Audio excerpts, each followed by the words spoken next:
channel of MDHINTS. My name is Dr. Wonderful, and today I want to talk to you about placenta abruption. So what is placenta abruption?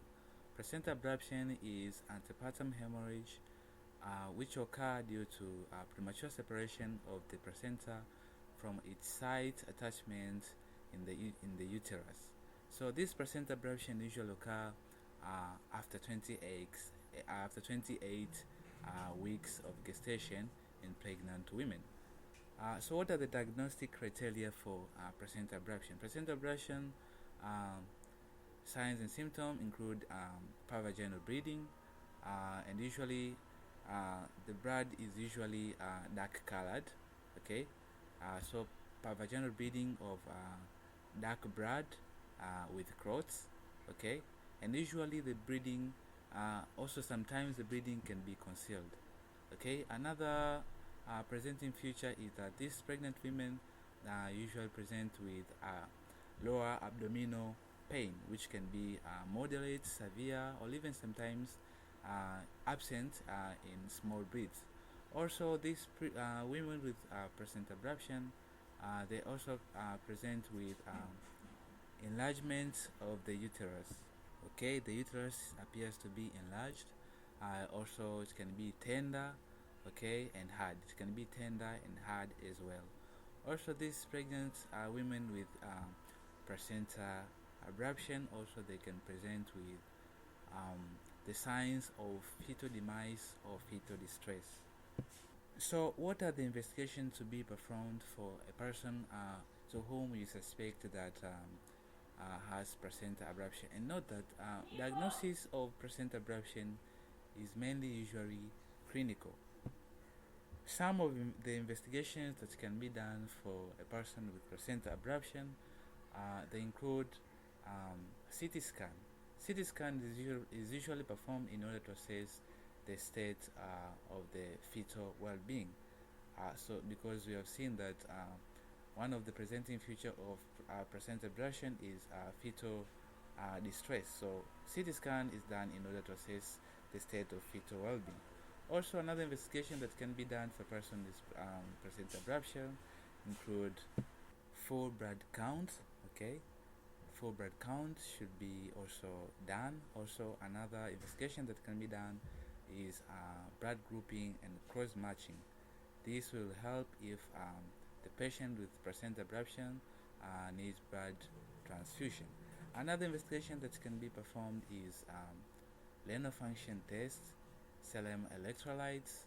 Okay, also liver function test can be performed. Okay, Fibrinogen test, okay, can be performed if available, and coagulation profile. So the following is the management for a patient with placenta abruption. First of all, a patient with placenta abruption needs resuscitation.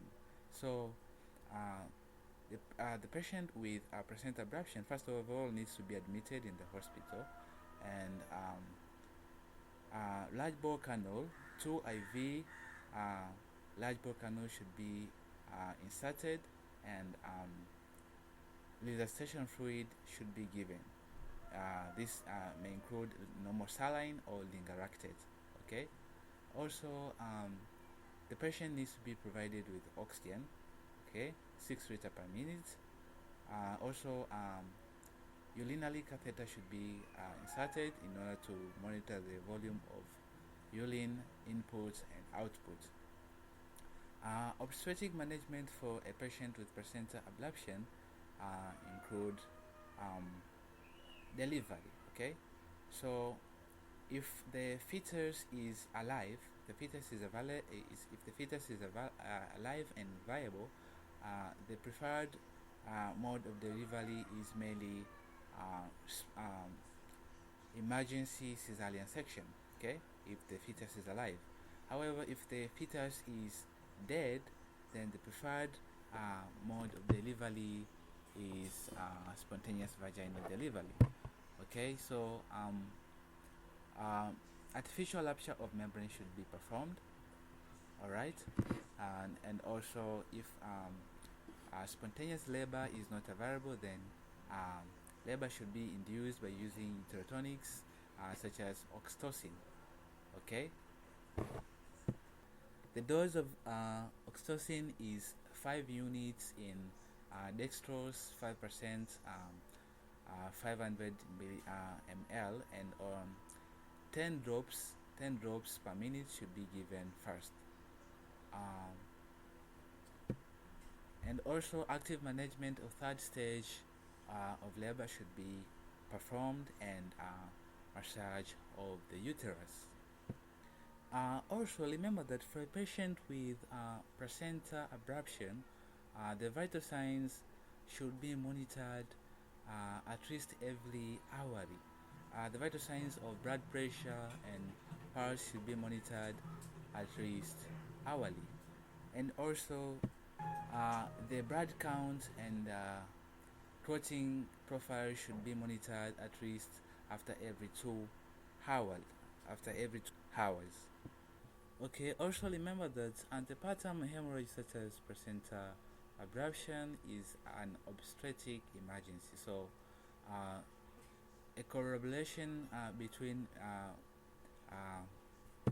medical personnel is very important, and also it should be dealt with care of a very high level. Okay, that's all for today.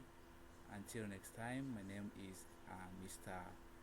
Dr. Wonderful, and also please don't forget to subscribe to my channel of MDHINTS for more videos like this, so that you can be educated. Thank you, and until next time, bye.